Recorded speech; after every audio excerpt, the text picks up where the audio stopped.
Hello everyone, how you doing there? Hope you are doing good and hope you are doing well. जी तो मैं हूं doctor Syed Hashim Bukhari and we have started our lectures on microbiology and today is our lecture 20 for microbiology. And of course, I need to remind you that these lectures are based on very basic knowledge for pharmacy students. मतलब ये कि ये जो हमारे lectures हैं ये basically pharmacy students के लिए हैं. But of course, medical beginners also can listen to these lectures and make their concept strong about microbiology. यहाँ पर मेडिकल बिगनर्स से मुराद ऐसे स्टूडेंट्स जिन्होंने अभी अभी एमबीबीएस में एडमिशन लिया है या फिर ऐसे एमबीबीएस के स्टूडेंट्स जिनकी अभी माइक्रोबायोलॉजी स्टार्ट नहीं हुई है. इनके अलावा paramedic staff, nurses, MLT students, any person who is related to medical field can listen to these lectures and have their benefits. जी तो स्टार्ट करते हैं, देखते हैं हमने अपने पिछले लेक्चर में क्या पढ़ा था. In our previous lecture we have discussed about explanation of fungi and major divisions of fungi. अगर आप इन दो पॉइंट्स को दोबारा से अंडरस्टैंड करना चाहते हैं या आपने इन दो पॉइंट्स को मिस कर दिया है तो आपको मेरे इस लेक्चर का जो लिंक है वो आपको मेरी डिस्क्रिप्शन में, इस वीडियो के डिस्क्रिप्शन में मिल जाएगा. आप वहां से जाकर इसको चेकआउट कर सकते हैं. देखते हैं टुडेज टॉपिक्स टू कवर. आज हमने कौन कौन से टॉपिक्स को कवर करना है. So our first topic is habitat of fungi and the second is structure of fungi. Before we start our video, please make sure to like and subscribe my channel. By doing this, you are supporting me and of course you are having a great information about microbiology from this platform. जी तो start करते हैं. देखते हैं जी habitat of fungi. अब इस habitat का क्या मतलब है इसको जरा हम समझ लेते हैं. हैबिटेट बोलते हैं ऐसी जगह या ऐसा माहौल जहां कोई चीज कुदरती तौर पर या आम तौर पर पाई जाए और ग्रो करे, उसको हम बोलते हैं habitat. Fungi are primarily terrestrial organisms. यहां पर ये जो प्राइमरीली है इसका मतलब हम देख लेते हैं. प्राइमरीली बोलते हैं ओरिजिनली. ओरिजिन बोलते हैं किसी इलाके को या फिर ओरिजिन बोलते हैं किसी जगह को, और प्राइमरीली का यहाँ पर इस जगह पर मतलब होगा इब्तदाई तौर पर. तो इब्तदाई तौर पर, और ये जो वर्ड है टेरेस्ट्रियल, टेरेस्ट्रियल का मतलब होता है जमीनी, यानी कि जमीन में पैदा होने वाले, जमीनी. और ऑर्गेनिजम्स का हम सबको मालूम है इसे बोलते हैं जानदार. तो फंगाई जो हैं वो इब्तदाई तौर पर जमीनी जानदार हैं. Although a few are fresh water or marine. Although बोलते हैं अगरचे, अगरचे कुछ ऐसे फंगाई भी हैं जो कि फ्रेश वाटर में होते हैं या फिर मैरीन में होते हैं. अब ये फ्रेश वाटर किसे बोलते हैं? फ्रेश वाटर का मतलब होता है ताज़ा पानी, और इसको जुबान में यूं कह लें फ्रेश वाटर का मेडिकली जो इसकी डेफिनेशन आप कह लें या मेडिकली इसका मतलब कह लें तो फ्रेश वाटर बोलते हैं नदी को, दरिया को या तालाब को या इन जैसी चीज़ों को. और मैरीन बोला जाता है समंदरी, यानी कि समंदर से रिलेटेड जो भी चीज़ होगी उसको मैरीन कहा जाएगा. तो यहाँ से लेकर यहाँ तक का मतलब ये हुआ कि वैसे तो फंगाई जो हैं वो ज़मीनी जानदार हैं इब्तदाई तौर से, अलबत्ता या अगरचे कुछ फंगाई ऐसे हैं जो कि नदी, दरिया या तालाब में पाए जाते हैं, और कुछ ऐसे हैं जो समंदर में भी पाए जाते हैं. Usually they are found in damp moist places. जी जनाब, तो ये डैम्प और मॉइस्ट क्या है? डैम्प और मॉइस्ट ये ऑलमोस्ट सेम ही होते हैं, लेकिन इसमें थोड़ा सा फर्क होता है, वो हम देख लेते हैं. डैम्प बोलते हैं ऐसा गीला कि आम आंख से उसका गीलापन नजर आ जाए, ऐसी गीली जगह, ठीक है. और मॉइस्ट बोलते हैं इतना गीला कि देखने में तो खुश्क लगे लेकिन जब उसको हम टच करें तो हमें गीलापन महसूस हो. तो डैम्प क्या हो गया? ऐसा गीला जो कि आंख से भी नजर आ जाए कि ये गीला है, लेकिन कम गीला हो. आम तौर से जो पूरी तरह गीला नहीं होता, ये डैम्प, ये हल्का गीला होता है लेकिन आम आंख से नजर आ जाता है। जबकि मॉइस्ट क्या है, मॉइस्ट होता है ऐसा गीला जो कि आम आंख से नजर ना आए, लेकिन जब उसको टच करें या उसको छुएं तो हमें गीलापन महसूस हो।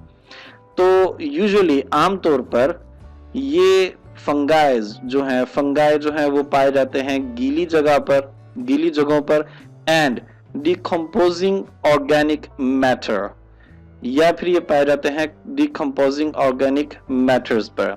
अब ये डिकम्पोजिंग ऑर्गेनिक मैटर्स क्या होता है, इसको अगर सिंपल वर्ड्स में कहा जाए तो इसका मतलब होता है गलती सड़ती हुई चीजें, जैसे कि गली हुई सब्जियां, गले हुए फल या गलते हुए जानदार।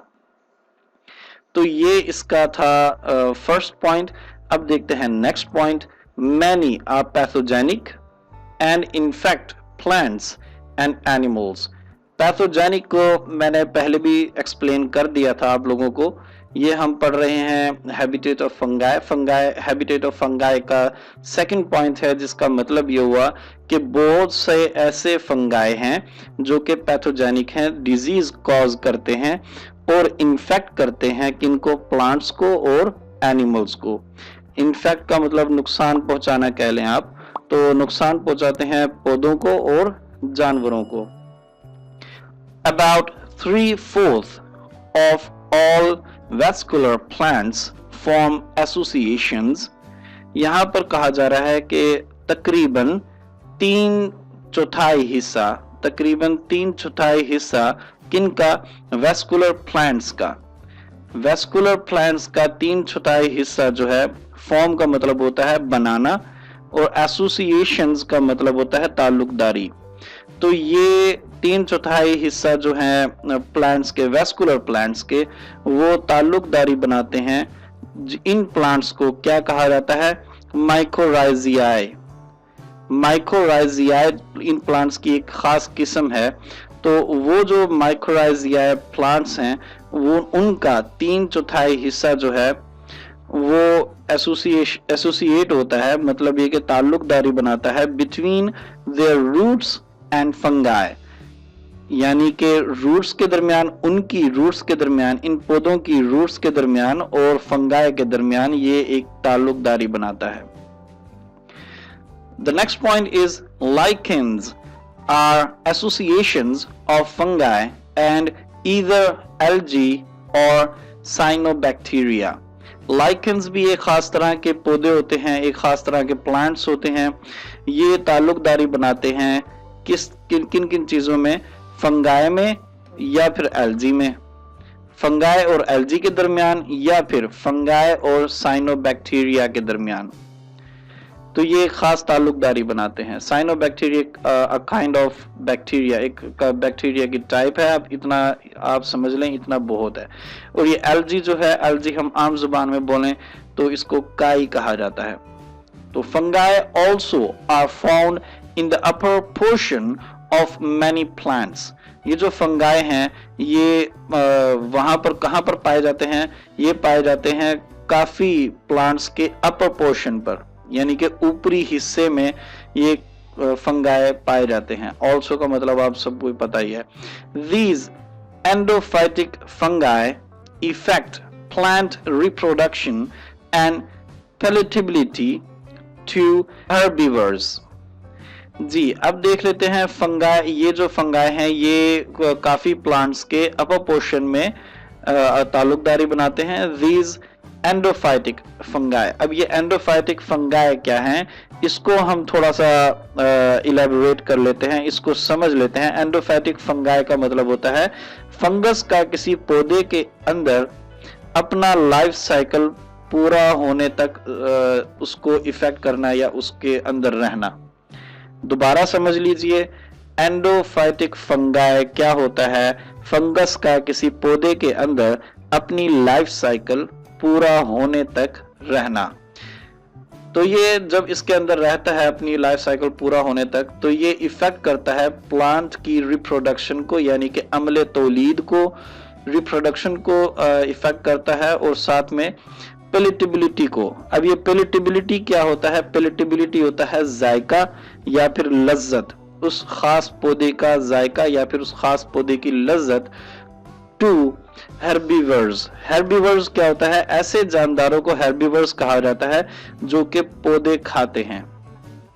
मतलब ये कि ये जो फंगाई है जो कि इन प्लांट्स के अंदर ही रहते हैं, तो ये अंदर रहकर क्या करते हैं? प्लांट की प्रोडक्शन को इफेक्ट करते हैं, उनके अम्ल तौलीद को इफेक्ट करते हैं और जानदारों के खाने के वक्त उस प्लांट का जायका खराब कर देते हैं, यानी कि उनका जायका खत्म हो जाता है, लज्जत खत्म हो जाती है।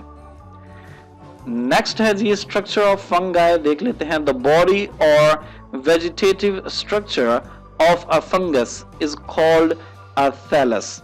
हम ये थैलस को पीछे अच्छी खासी इसके ऊपर गपशप हम कर चुके हैं, तो आप पिछले लेक्चर्स में देख लीजिएगा। तो the body or vegetative structure, अब ये वेजिटेटिव स्ट्रक्चर क्या होता है? वेजिटेटिव कहा जाता है नबाताती, यानी कि नबाताती साख्त। The body or vegetative structure यानी कि फंगस की जो बॉडी होगी या फिर उसका नबाताती जो साख्त होगी उसको कहा जाता है thallus. It varies in complexity and size, ये पेचीदगी में और साइज में मुख्तलिफ होती है। Ranging from the single cell microscopic yeast, जो जिसकी रेंज होती है सिंगल सेल माइक्रोस्कोपिक यीस्ट, मतलब यीस्ट जितनी या तो ये होगी इसकी रेंज, और ये यीस्ट क्या होगा इसके बारे में हम नेक्स्ट लेक्चर्स में देख लेंगे। तो यीस्ट का आप फिलहाल इतना समझ लें कि ये यूनिसेलुलर फंगाई होती है। तो इनकी रेंज क्या होती है? इनकी रेंज होती है यूनिसेलुलर फंगाई माइक्रोस्कोपिक यीस्ट से लेकर टू मल्टी सेलुलर मोल्ड्स, तो ये मल्टी सेलुलर मोल्ड्स तक होता है। अब ये जो मोल्ड्स है इसको भी मैं अपनी पिछली वीडियोस में काफ़ी डिस्कस कर चुका हूँ, आप वहाँ से देख सकते हैं। लेकिन आप इतना समझ लें कि ये मल्टी सेलुलर, और उसके अलावा हम ये जो मोल्ड है, मोल्ड का एक अलग से चैप्टर होगा, उसको भी हम देख लेंगे। तो ये मल्टी सेलुलर मोल्ड्स क्या होंगे? मल्टी सेलुलर फंगाई को मल्टी सेलुलर मोल्ड्स कहा जाता है। सॉरी, सिर्फ और सिर्फ मोल्ड्स जो होता है, सिर्फ मोल्ड्स, उसको कहा जाता है मल्टी सेलुलर फंगाई। तो यहां पर जब ये कहा जा रहा है कि मल्टी सेलुलर मोल्ड्स, तो इसका मतलब ये हो गया कि ये मल्टी सेलुलर फंगाई कहा जा रहा है। माइक्रोस्कोपिक यीस्ट का मतलब क्या हो गया? Unicellular fungi. और मल्टी सेलुलर मोल्ड्स का क्या मतलब हो गया? Multi cellular fungi. Macroscopic puff balls, अब ये मैक्रोस्कोप क्या होता है? मैक्रोस्कोपिक का मतलब होता है ऐसी चीज जो कि आम आंख से देखी जा सके, उसको मैक्रोस्कोपिक कहा जाता है। यहां पर हम पढ़ रहे हैं स्ट्रक्चर ऑफ फंगाई, और यहां पर आप देखिएगा ये मैक्रोस्कोपिक का मतलब मैंने अभी अभी क्या बताया है? ऐसी चीज जिसको हम आम आंख से देख सकें। अब ये पफ बॉल्स क्या होती हैं? पफ बॉल्स को आप इजीली ऐसे समझ लें कि ये एक किस्म की गेंद होती है जो कि खुम्बी होती है। ये होती गेंद की तरह है देखने में, लेकिन एक्चुअल में ये खुम्बी होती है। एंड मशरूम्स, और ये जो मशरूम्स हैं इसको आप सबको पता है कि मशरूम्स जो है उसे उर्दू में खुम्बी कहा जाता है। तो अब हमने मास्टर कर लिया है अपना स्ट्रक्चर ऑफ फंगाई, और उसके अलावा जो हमारा लास्ट पिछला इससे टॉपिक था वो था हैबिटेट ऑफ फंगाई, ये हम कवर कर चुके हैं। अब देख लेते हैं possible questions for today's lecture, कि आज के लेक्चर में पॉसिबल क्वेश्चंस क्या होंगे। तो उसमें आपको मिल जाएगा explain the habitat of fungi, fungi की हैबिटेट को एक्सप्लेन करें। And the next one is write down about structure of fungi, fungi का स्ट्रक्चर लिखें। आपको मेरी प्रीवियस वीडियो का जो लिंक है वो आपको डिस्क्रिप्शन में मिल जाएगा। उसके अलावा आपको डिस्क्रिप्शन में एक वेबसाइट का लिंक भी मिलेगा, और वो ऐसी वेबसाइट है जहां पर आपको पैथोलॉजिकल डिस्कशंस मिलेंगी, डिजीजेस मिलेंगी, और डिजीजेस की definition, causes, risk factor, sign and symptoms, treatment, और each and everything you will find over there. आपको वहां पर हर चीज किसी भी डिजीज के बारे में मिल जाएगी। तो मैं आपको सजेस्ट करूंगा कि आप लाजमी उस वेबसाइट को विजिट कीजिए, and I sure you that you will love that. So thank you so much for your time. See you in the next video, and don't forget to like and subscribe my channel. Allah Hafiz.